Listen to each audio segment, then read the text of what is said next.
Amahoro bana b'Imana, dukora igisibo gishimisha Imana kuri wa gatanu ukurikira umunsi w'ivu tariki 19 Gashyantare 2021. Isomo ryamenye mu gitabo cy'umuhanuzi Izayi umutwe wa mbere murongo wa mbere kugeza kwa 9. Uhoraho avuze atya: Shyira ejuru uhamagare ubutizigama, urangurure ijwi nk'iry'akarumbeti, umenyeshe umuryango wanjye ibicumuro byawo n'inzu ya Yakobo amakosa yawo. Ninjye bashakashaka uko bukeye, bifuza kumenya inzira zanjye. Bameze nk'abantu bakurikiza ubutabera, ntibirengagize ubutungane bw'Imana yabo. Baransaba kubacira imanza zitabera, bishimira kubana n'Imana. Baravuga bati: bitumara iki gusiba niba utabibona, cyangwa se kwicisha bugufi niba utabimenya? Ariko ku munsi wo gusiba ntibibabuza kwigira mu byanyu no kugira n'abakozi banyu. Koko rero ugusiba kwanyu kubyutsa impaka n'amahane, kandi mukirirwa mutimburana by'ubugome. Ntimusiba uko bikwiye, byatuma ijwi ryanyu ryumvikana mu ijuru. Icyo se cyaba ari cyo gisibo nshima ku munsi umuntu yicishije bugufi? Byaba ari ukugonda ijosi nk'urufunzo, cyangwa se kurambara ku bigunira no mu ivu? Ibyo se nibyo wita igisibo umunsi ushimisha Uhoraho? Igisibo kinshimisha ni iki ngiki: kudohora ingoyi z'akarengane, guhambura imyuru y'uburetwa, kurekura abashikamirwa, mbese muri make gukuraho ibyashikamiraga muntu byose. Ikindi kandi no gusangira umugati wawe n'umushonji, ugacumbikira abakene batagira aho bikinga, wabona uwambaye ubusa ukamwambika, ntiwirengagize umuvandimwe wawe. Bityo urumuri rwawe ruzarase nk'umuseke weya, n'igikomere cyawe kizasubirane bwangu. Ubutabera buzakugenda imbere, n'ikuzo ry'Uhoraho rigumane nawe. Bityo uzatakambe maze Uhoraho agusubize, nuhamagara avuga ati: ndi hano. Iryo ni ijambo ry'Imana. Zaburi ni ya 51. Mana yanjye, ntuzirengagize umutima washegeshwe kandi wihana. Amagambo mu Ivanjili ntagatifu Yesu Kristo uko yanditswe na Matayo umutwe wa 9 murongo 14 kugeza kwa 15. Muri icyo gihe abigishwa ba Yohani basanga Yesu, niko kumubaza bati: niki gituma twebwe n'abafarisayo dusiba kurya, naho abigishwa bawe ntibasibe? Yesu arabasubiza ati: birakwiye se ko abakwe bagira ishavu bakiri kumwe n'umukwe? Ariko hazaza igihe umukwe azabavanwamo, nibwo bazasiba. Iyo ni Ivanjili ntagatifu. Bana b'Imana, Kristo naganze mu mitima yacu. Nta kintu kibabaza mu kwakira umushyitsi ukamwitegura neza, ukamutegurira ibintu bihenze kandi biryoshye cyane. Nuko wajya kuzana ibiryo ku meza, wishimiye imbaraga zose washyizemo umutegurira, wajya kumva arakubwiye ngo nta na kimwe muri ibi wanteguriye njya ndya. Ye baba we! Ariko umuhanga mu kwakira abashyitsi amenya imbere icyo umushyitsi akunda, akaba ari cyo amutegurira. Burya no gutanga kado ni ukubanza kumenya uyiha icyo akunda, ariko cyane cyane icyo akeneye, akaba ari cyo nawe ugushaho. Natwe bavandimwe tugize tombora uyu munsi, Nyagasana dutumyeho umuhanuzi Izayi ngo atumenyeshe igisibo kimushimisha, tutaza kuruhira ubusa dutakaza imbaraga zacu mu kwikorera ubwacu neza kandi bitazashimisha Nyagasani. Yagize ati: igisibo kinshimisha ni iki: gukuraho ibyashikamirwaga muntu byose, gusangira n'umushonji, gucumbikira abakene, kwambika abambaye ubusa, ntiwirengagize umuvandimwe wawe. Amen.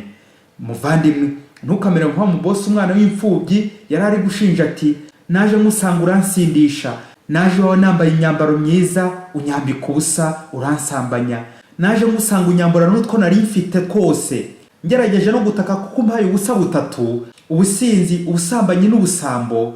Urampururiza, banshyiramo amapingu, banjyana muri maboso. Wanze kumfunguza kandi uzi ibibi wankoreye, wacinkoni zamba nanyu ukamfunguza kuburoko bundiye.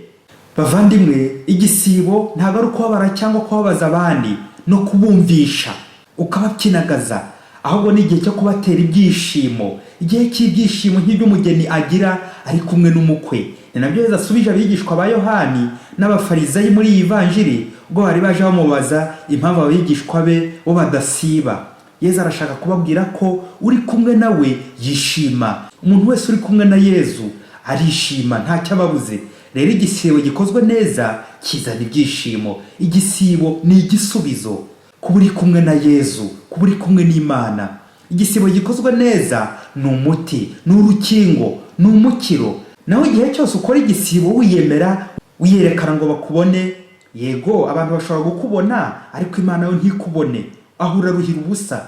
Mu gihe Imana itabyakiriye neza ngo igisibo cyawe kiyishime, nta kabuza uzagira ishavu, uzababara. Rero nta byishimo byo kuba kure y'Imana, nta mahoro y'umunyabyaha.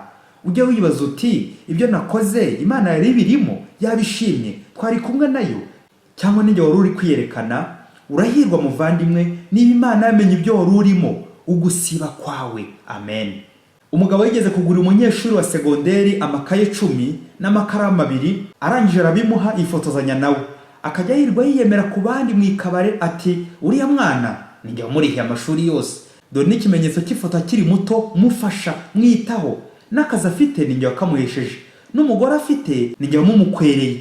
Iwabo niyo wubakiye iriya nzu, nuko akabiyemeraho n'ibindi byinshi. Aha, ngibi rero bya bindi Nyagasana tubuza mu gihe cy'igisibo byo kwerekana ibyo twakoze byose nta kabanga, tugatangura no gufata amafoto y'ibyo twafashishije abandi. Rimwe ari ukuri, ibindi ari amakabya nkuru, tugatekereka za raporo ngo zuzure neza, ariko Nyagasani we biramubabaza. Umuhanga aravuze ati ikintu cyose wakoze neza, iyo ugize amahirwe ntikimenyekane, imigisha irushaho kwiyongera. Naho ikintu kiba wakoze ukagihishira, uko ugihishira niko imigisha igenda igabanuka, ngo wowe umuvumo. Muvandimwe, ujya witondera cyane umuntu wifatira abandi ariko bamurikira ibyiza by'ibikabyo yagezeho. Ashobora gushyiramo ibyiza 5 byagaragariye amaso, agahisha ibindi 10 bibi yakoze bitagaragaye kandi byangije byinshi. Guhishira amafuti 1000 ukayatwikiriza icyiza kimwe cyagaragaye, ubwo n'ubusambo, n'ubucuyi. Ni koko shitani yigaragaza yirata, kwiyemera ibyiza wagezeho ukabyiratana. Icyo gihe Imana uri kwiburizamo kandi ariyo yabikoze. Kwiyemera bikugabanyiriza imbaraga, kuko umwanya uri guta ugenda wivuga ibigwi, wari kuba ugeze kure ukora ibindi byinshi. Muri Afurika hirya kure, bosi w'uruganda yagiye mu mahanga, none hashyiraho umuyobozi uzajya mukurikirana iterambere ry'uruganda rwe. Gusa bosi we yarazi uyu muyobozi, ariko uyu muyobozi watamuzi. Uyu muyobozi w'uruganda yari yarakakabije abakozi, cyane ab'igitsina gore. Ubwo umugore cyangwa umukobwa wese kugira ngo arambe ku kazi bagombaga kujya baryamana n'uwo muyobozi. Uwangaga ko baryamana yaramwirukanaga. Uwo muyobozi agatanga raporo kwa bosi ko amuziza agasuzuguro n'ubunebwe n'ibindi byaha byinshi ngo byahombye uruganda. Ubwo akabimugerekaho kandi bigafata. Ariko bosi nyuma aza gutangazwa nuko ari ab'igitsina gore yirukana. Hagati aho bari bararigiye bosi ko witwa Yesu umukobwa cyangwa umugore, uwo muyobozi atamutaruka. Nuko bosi aho yarari biramubabaza cyane, uburyo uruganda rwe harimo instabilité, rutangiye no guhomba kubera ihindagurika ry'abakozi. Nuko bosi ava mu mahanga by'igitaraganya, yiyambika nk'umugore, nuko aje kugenzura, aza gusaba akazi umuyobozi. Nuko wa muyobozi amwemerera akazi ko kujya koropa toilette z'uruganda. Aragakora yewe. Hashize igihe gitari mu kazi, ashishikaye cyane, wa muyobozi atangira kwitorotoza gahoro, maze aramubwira ati naguhaye akazi, nzakongeza n'umushahara vuba, ndetse nzaguhindurira ukora kisumbuyeho, ariko nawe ntuzankurire mwaho, rero nanjye tuzajya turyamana. Wa mukozi mushya arabyanga. Nuko umuyobozi mu gihe agiye kumwirukana, wa mukozi ahita apfupfunura ibyangombwa byose yuko ariyo nyiri uruganda. Bakicaye aho ngaho, kandi ko ari n'umugabo nyine atari umugore. Babyeyi munyumvire namwe, muri uyu mwanya ninde wakwirukana undi noneho? Wa muyobozi isoni ziramubumba, arashawa, abura aho yarigitira. Birumvikana bosi yahise amwirukana, n'izindi shumi ze zari zarigize indakoreka zigenda zicuruza. Bana b'Imana, Imana ni ntabera. Imana yibonye turi kurengana, hari abadushikamiye, badutsikamiye, hari ubwo yiyambika isura yacu, ikambara imyenda yacu, igakora akazi gasuzuguritse mpaka itubohoye ku ngoyi. Tuzi ko yohereje Yezu akadupfira ku musaraba kugira ngo dukire. Wari bosi w'uruganda akemera agakoropa toilette, agasuzugurika, ari gushaka uburyo yarenganura abatagira kirengera. Babandi bose barenganye. Naho muvandimwe, humura, Imana iri gukwigaho, iri hafi gukurenganura aho bagushikamiye hose. Ese mukobwa, mugore, ntawe kwifatiye muri iyi minsi akagukoresha uburetwa, akagukoresha ubundi nawe ukajya ukora wishyura? Ye baba we, mbega amadeni yo kwicuruza ari ababyeyi. kwigurisha ukigurana akazi, ubwo ni uburetwa. Izo ni ngoyi za sekibi, ni ugutsikamirwa. Ese ye uzahitamo ubuzima cyangwa amafaranga y'umuvumo? Ese muyobozi, nta bantu washikamiye ukabakandamiza, ukabahohotera, ubacuruza, ukabigarurira, ukabagira ibikoresho byawe, ngo nukuri bose ukize ufite amafaranga, ngo bo ntabakene, ngo ntabwo bashobora kwivugira? Waciye inkoni zamba koko nawe ukadohora ko muri iki gihe cy'igisibo ari ukudohora. Dohora ingoyi z'akarengane, dohorera abakozi ba nk'uko Nyagasana bidusabye, woye kubashora kwa sekibi mu ngeso mbi z'urukozasoni. Muvandimwe, nawe wisuzume urebemo wo mubana niba warabakuye ku ngoyi. Uwo mwashakanye wasanga ukimuboshye, umukozi ukoresha, umwana wawe, ababyeyi bawe, aho ukora, abo muhura mu nzira. Ese ntawe waziritse ku ngoyi ya sekibi ukamukandamiza ntagire ubwinyagamburiro? Uyu munsi ni ukudohora. Nyagasani umpe kuba umunyakuri n'intabera buri munsi, maze nkore igisibo kigushimisha. Amen. Padiri Masumbuko Ladislas wa Diocese ya Cyangugu. Ubwo ngufite Yesu, mfite byose.